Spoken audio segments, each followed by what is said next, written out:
할렐루야. 우리 사랑하는 성도들 각자 처한 곳에서 오늘도 예배하게 하신 하나님께 먼저 감사를 드립니다. 초대교회 때는요, 이 부활절을 맞아서 부활절 인사가 있었다고 합니다. 오늘 그래서 이 인사를 여러분과 함께 나누려고 하는데요. 제가 가르쳐 드릴게요.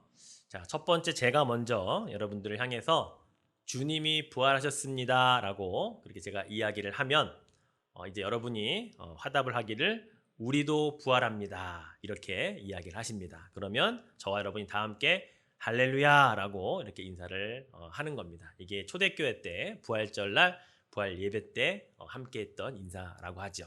자, 그럼 한번 인사해 볼까요? 제가 먼저 하겠습니다. 주님이 부활하셨습니다. 우리도 부활합니다. 할렐루야. 예, 이렇게 하고 옆 사람과 포옹도 하고 악수도 하고 이렇게 했다고 합니다. 예, 여러분 맞습니다. 주님이 부활하셨습니다. 우리도 부활합니다. 할렐루야. 예, 이런 인사가 우리들에게 부활절 인사가 되기를 다시 한번 주님의 이름으로 축원해 드립니다. 한국 초창기 때 있었던 일입니다. 기독교가 전파된 지 이제 얼마 되지 않았을 때에는요, 시골 농촌 교회는 교회는 있었지만 목회자도 없는 곳이 참 많았다고 합니다. 그나마 교회 장로님이라도 계셨으면 참으로 다행인 그런 교회였고 형편이 좀 나은 교회였죠. 장로님조차 계시지도 않은 그냥 평신도들만 모여서 함께 예배하고 함께 하나님을 섬기는 그런 교회들이 많았었던 때의 이야기입니다. 그래서 그때 지금은 없어졌지만 평신도들 가운데 성경을 조금 더 많이 아는 분, 아주 많이 아는 게 아니라 조금 더 많이 알고 조금 더 열심히 있는 분들을 영수라고 하는 그런 직분 아닌 직분을 호칭을 주었다고 합니다. 자, 하루는 어느 시골 교회에 영수라고 하는 분이, 영수라는 이 호칭을 받는 분이 성경을 열심히 읽다가 예수님의 죄 없음을 알고서도 예수님을 십자가형에 처하도록 사형 언도를 내린 이 빌라도 총독에 대해서 한참 읽으면서 도대체 이 사람은 어떤 사람일까? 어떤 사람이기에 이런 사람이 됐을까라고 궁금했다고 합니다. 그러던 어느 날 이제 사도신경 가운데 본디오 빌라도에게 고난을 받으사라는 대목을 암송하다가 깜짝 놀란 겁니다. 그 이유는 성령께서 갑자기 계시를 준 거예요. 어떤 계시를 줬냐면 빌라도의 성, 빌라도의 라스네임이 뭔지를 알게 하셨다는 겁니다. 이 놀라운 소식을 알고 난 다음에 자기만 알고 있기에 너무 안타까운, 또 너무나 좋은 성경 지식인 것 같아서 이 영수라는 분이 교회에서 말씀을 나눌 시간이 있을 때 이렇게 이야기했다고 합니다. 사랑하는 성도 여러분, 예수님을 십자가에 못 박으라고 사형을 내린 그 고약한 빌라도 총독의 성을 제가 드디어 알게 됐습니다. 성령께서 저에게 어느 날 알려주셨습니다. 성도들이 웅성웅성거립니다. 도대체 빌라도의 성이 뭐야 막 이렇게 웅성거리면서 빨리 알려달라고 재촉을 했죠. 자, 그러자 그 영수라는 분이 이렇게 이야기합니다. 잘 들어보세요. 사도신경에 나와 있더라고요. 빌라도의 성은 오씨입니다. 본디 오씨 성을 가진 빌라도인 것을 제가 알게 됐습니다 라고 성도들에게 이야기를 했다고 하죠. 그동안 우리가 몰랐던 거예요. 본래 오씨 성을 가진 사람인데 그래서 본디 오 빌라도 이렇게 성경에 기록되어 있죠. 이렇게 얘기를 했다고 해요. 한국 초창기에는 이렇게 성경에 대한 지식이 많이 없어서 웃지 못할 이야기들이 참 많이 있었다고 하죠. 자, 여러분, 이 본디오 빌라도라고 하는 이 본디오는요, 학자들에 의하면 두 가지의 뜻을 가지고 있습니다. 이 사람의 이름이라고 생각할 수도 있는데 첫 번째는요, 이 폰티우스라고 하는 이 라틴어는요, 다섯 번째라는 뜻입니다.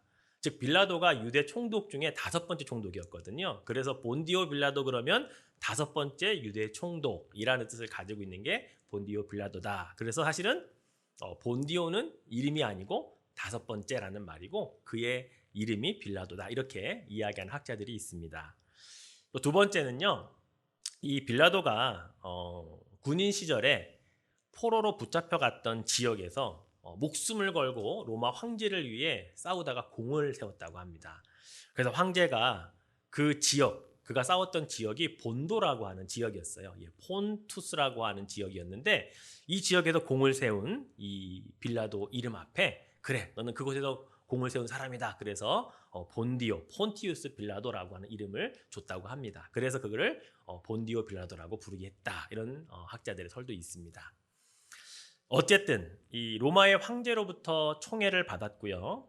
당대 최고의 권력과 힘을 가지고 유대 지역의 5번째로 총독으로 임명받은 이 빌라도는요. 10년 동안 이곳을 다스리는 총독이었습니다. 그런데 10년 동안 총독으로 하는 중에 그가 한 일 가운데 가장 최악의 일이 무엇이었죠? 죄가 없는 예수님을 십자가에 못 박으라고 유대 지도자들과 또 십자가에 못 박으라고 소리치는 군중들을 기쁘게 하고자 예수님을 내어준 사건, 최악의 일을 했던 사람이었죠. 그런데 한 가지 잘한 일도 있습니다. 그건 뭐냐면 십자가에 제대로 된 명패를 그가 직접 적어서 달아주었던 거죠. 보통 당시의 십자가형은요, 그 명패를 십자가 위에 달 때 그 사람의 죄목을 적었다고 합니다. 그 사람이 어떤 죄로 지금 사형을 당하는지 그 죄목을 적은 것이 보통 그 십자가 위에 달린 죄패였다고 말을 하죠. 그런데 여러분 그때 빌라도가 거기다가 직접 뭐라고 적었는지 아세요? 이렇게 적었습니다. 나사렛 예수 유대인의 왕이라는 글을 3개국어로 적어놨다고 해요. 예. 나사렛 예수 유대인의 왕. 이게 제목이에요. 이걸 딱 본 유대 지도자들이요 항의를 했습니다. 바꿔달라고요. 어떻게요? 자칭 유대인의 왕으로 바꿔달라고 그렇게 항의를 했죠. 그런데 빌라도가 고쳐주지 않았어요. 아니다.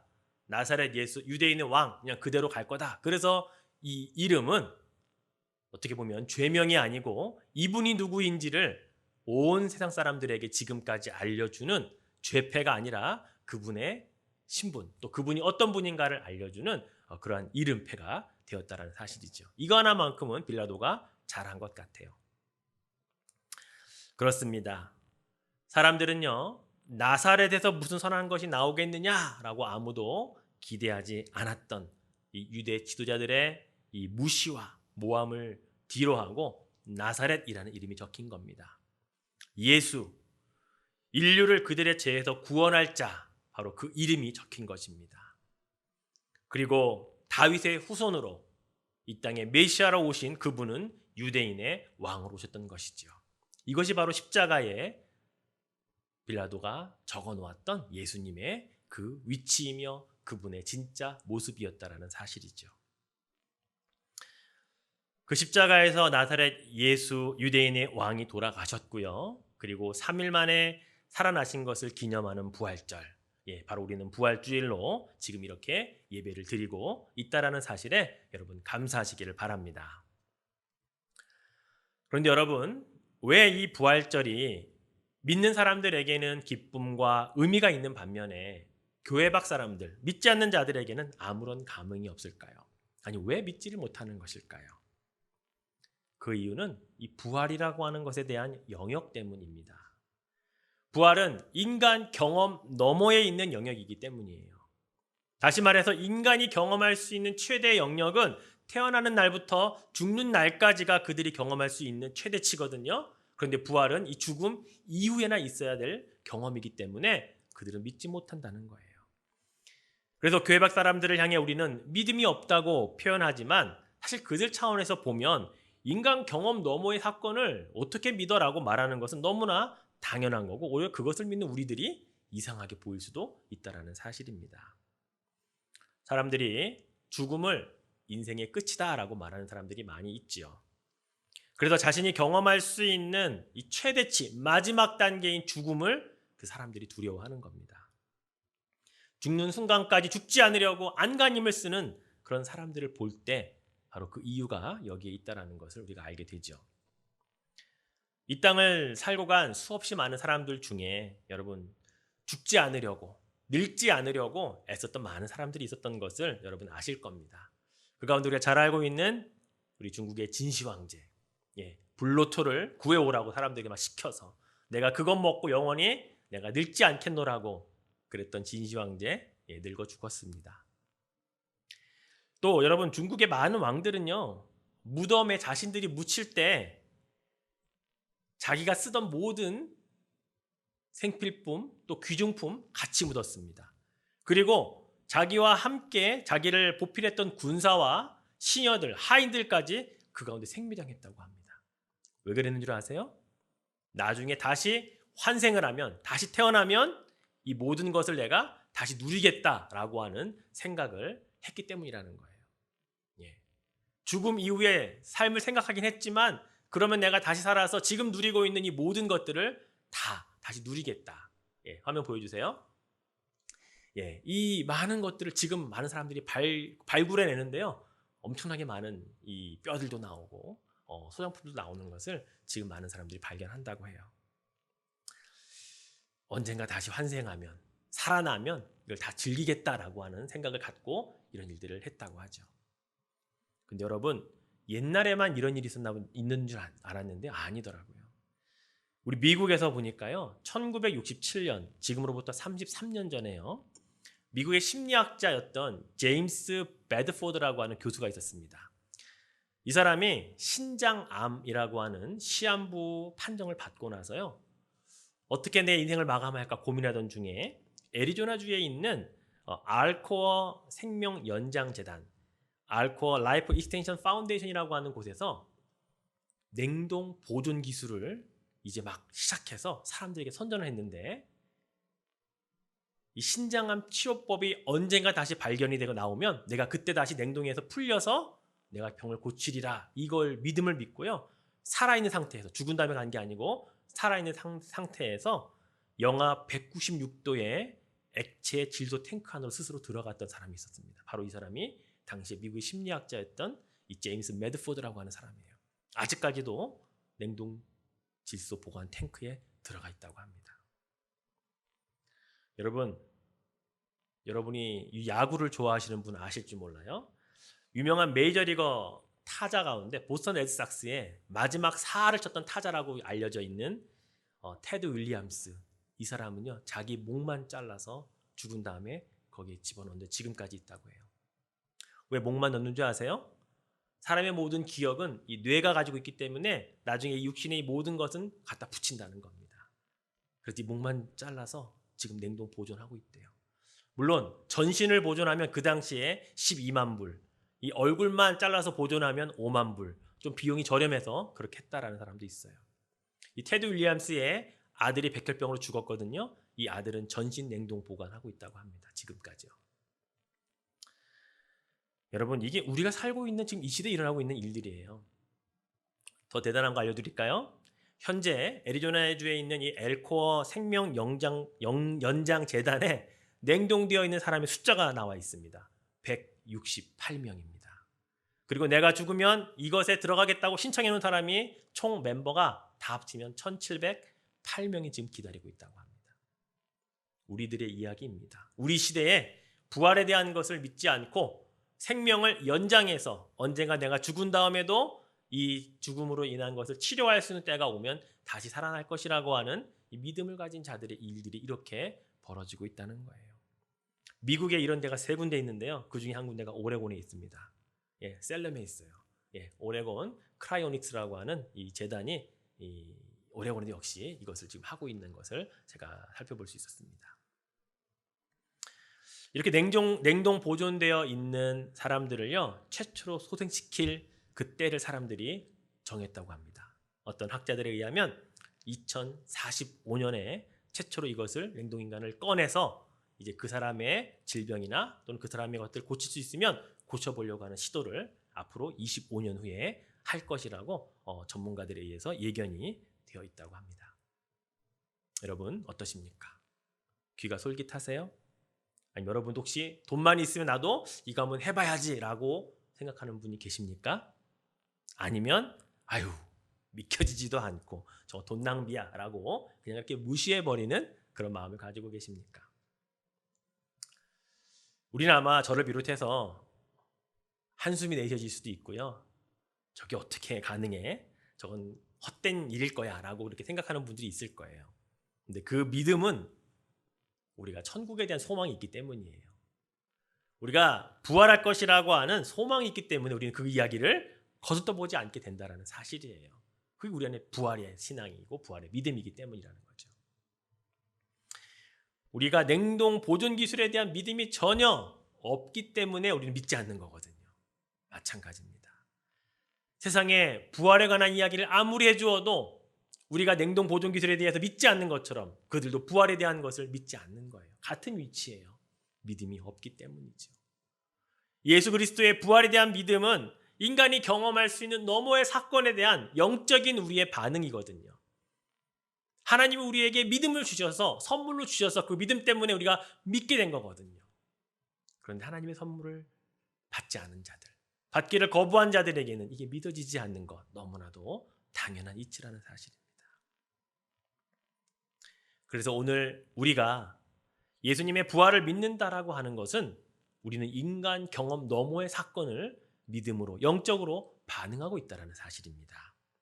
이 믿음의 표현이 하나님이 주신 믿음을 통해 하고 있다는 것을 여러분 감사하셔야 된다는 겁니다. 오늘 우리가 읽은 이 고린도전서 15장에 보면 사도 바울이 그렇게 강력하게 주장하는 것이 지금 제가 한 이야기예요. 오늘 본문에 우리 16절부터 18절까지의 말씀을 한번 같이 읽어볼까요? 만일 죽은 자가 다시 살아나는 일이 없으면 그리스도도 다시 살아나신 일이 없었을 터이요. 그리스도께서 다시 살아나신 일이 없으면 너희의 믿음도 헛되고 너희가 여전히 죄 가운데 있을 것이요. 또한 그리스도 안에서 잠자는 자도 망하였으리니. 만약에 우리의 믿음이 헛것이 되려면요, 예수 그리스도께서 다시 살아나신 일이 거짓말이다라고 판명되면 됩니다. 만약에 그리스도 예수께서 죽은 지 3일 만에 다시 살아나신 일 자체가 없는 것이었다면 우리는 나중에 다시 부활할 것에 대한 것 자체가 허황된 일이 될 것이고요. 우리는 허무맹랑한 이야기를 믿고 있는 자로 판명이 될 것입니다. 그래서 예수 믿고 죽은 사람들을 우리는 죽은 것이 아니라 잠을 잔다라고 우리는 그렇게 표현하고 성경에 이렇게 기록되어 있는데, 부활이 없다면 이렇게 믿다 죽은 사람들 다 망한 것과 다름없다라고 사도 바울이 이야기를 하고 있는 것이에요. 그런데 여러분, 참으로 다행이면서 감사한 것은 예수님이 부활하셨다는 이 인간 경험 너머의 사건에 대해서 지금 2000년이 넘게 그 사실을 믿고 전하고 또 믿고 또 전하는 일들이 지금까지 이어져 왔다는 사실이에요. 놀랍지 않습니까? 이 땅에 태어나고 죽었던 수많은 사람들 가운데 그 누구도 경험해보지 못한 부활의 사건을 예수님의 제자들이, 사도 바울이 또 누군가에게 전하고 그들이 또 누군가에게 전해서 지금 우리에게까지 이게 2000년 동안 이어져 오고 있다니까요. 이 부활에 대한 믿음이 사라지거나 거짓이라고 그렇게 믿어지지 않는 이야기가 아니라는 사실이에요. 오늘날 여러분, 세계 선교의 지도를 보십시오. 전 세계에 얼마나 많은 민족들이 믿고 있고요. 또 그 많은 사람들에게 아직도 이 복음을 전하는 사람들이 땅끝까지 이르러 복음을 전하는지 몰라요. 이게 거짓이라면, 이게 진리가 아니라면 왜 이것 때문에 목숨을 걸까요? 여러분, 2000년이 지난 지금 우리가 이 부활에 대한 믿음을 가지고 이 부활절 예배를 기쁨으로 드릴 수 있는 이유는 이것이 진리이기 때문이라는 사실입니다. 인간이 경험할 수 없는 그 경험 너머의 이야기임에도 불구하고 우리가 믿음으로 반응할 수 있는 것은 이것은 거짓이 아니고 진리라는 사실을 우리가 믿음으로 반응하고 있다는 사실이죠. 이것이 얼마나 감사한 줄 모릅니다. 따라서 우리가 예수님의 부활에 대해서 믿고 확신을 가져도 되는 거예요. 이 사실을 아직도 믿지 않는 우리의 가족과 친척과 이웃에게, 지인들에게 전하는 일이 결코 시간 낭비가 아니라는 거예요. 사랑하는 성도 여러분, 그렇습니다. 우리가 믿는 바가, 우리가 고백하는 바가 우리 예수님이 그렇게 기뻐하십니다. 주님 부활하셨습니다 라는 믿음의 고백을 주님이 그렇게 기뻐하셔요. 우리도 부활할 것입니다 라고 하는 그 인사를 주님이 기뻐하신다고요. 여러분, 그런 의미에서 한 번 더 인사합시다. 다시 한번 인사할까요? 주님이 부활하셨습니다. 우리도 부활합니다. 할렐루야. 예, 이렇게 인사하시면 되는 겁니다. 말씀을 맺겠습니다.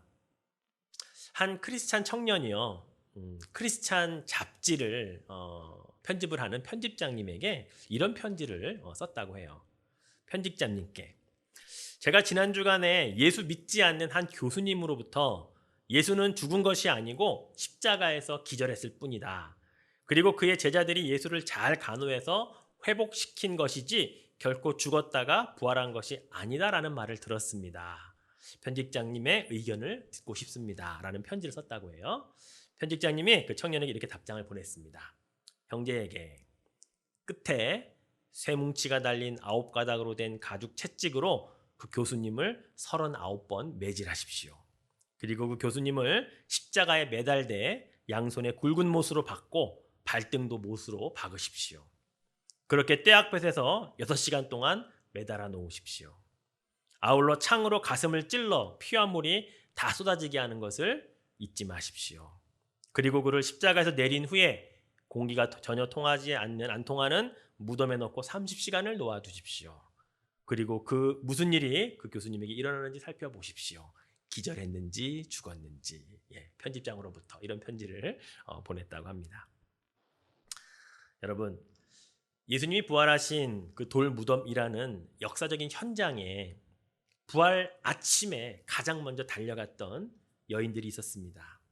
그들은 부활하신 주님을 만나러 간 것이 아니라 십자가에서 돌아가신 예수님의 향유라도 발라드리려고, 몸에 방향제라도 뿌려드리려고 달려갔던 여인들이었었죠. 그러나 그곳에서 예수님 대신 그들이 만난 사람은 천사였습니다. 천사가 그들에게, 여러분, 여인들에게 뭐라고 했죠? 여인들에게 한 그 말, 그것이 바로 오늘날 부활을 믿지 못하는 자들을 향하여 한 말이기도 합니다. 천사들이 한 말 뭐라고 했습니까? 어찌하여 산자를 죽은 자 가운데서 찾느냐? 여기 계시지 않고 살아나셨느니라. 할렐루야. 이게 오늘날 부활을 믿지 않는 자들을 향해 주시는 천사들의 음성이었던 것이죠. 오늘 본문 마지막 절 뭐라고 말씀하고 계세요? 19절 말씀해 보니까 만일 그리스도 안에서 우리가 바라는 것이 다만 이 세상의 삶뿐이면 모든 사람 가운데 우리가 더욱 불쌍한 자이리라. 부활을 믿지 못하고 믿음이 있다 하는 것 불쌍한 거예요. 부활의 신앙도 없이 그냥 교회 다니는 것 불쌍한 겁니다. 오늘 우리는 결코 불쌍한 자가 되어서는 안 될 것입니다. 예수님은 부활하셨기 때문입니다. 우리 주님이 부활하셨습니다. 원수마귀 사단의 죄와 사망의 권세를 완전히 이기고 부활하셨습니다. 우린 그 부활의 신앙을 가지고 이 코로나로 인한 이 어려움도 이겨내야 합니다. 우리의 상황은 바뀌지 않을 수 있습니다. 이게 언제 끝날지 알 수 없습니다. 어쩌면 마치 주님이 동굴 안에 들어가셔서 3일 동안 아무런 반응도 없이 거기에 누워 계셨던 것처럼 우리의 상황과 형편은 똑같을 수 있습니다. 그러나 부활의 아침은 온다는 거죠. 부활의 아침에 주님은 부활하셨다라는 거죠. 바로 그 믿음을 가지고 승리하시고 또 누리시는 저와 여러분 되시기를 주님의 이름으로 축원해 드리겠습니다. 함께 기도하죠. 이제는 죽음과 사망의 권세를 깨고 부활하여 주신 우리 주 예수 그리스도의 크신 은혜와 하나님 아버지의 우리를 무한히 사랑하신 그 크신 사랑과 성령의 내주하시고 교통하시고 우리 안에서 역사하시는 은혜와 은총이 오늘 인간의 경험 너머에 있는 사건을 믿고 부활의 신앙을 더욱 확고히 하며 그래서 이 부활의 신앙이 우리의 삶의 부활로 생활의 부활로 이어지기를 원하고 소망하는 주님의 거룩한 백성들 위해 그리고 사랑하는 우리 교회들과 하나님의 귀한 자녀들과 우리의 사업과 직장과 모든 일터 위에 그리고 코로나로 인해 아파하고 힘들어하고 위로가 필요한 주님의 자녀들 위해 지금부터 영원까지 함께 하시기를 간절히 축원하옵나이다. 아멘.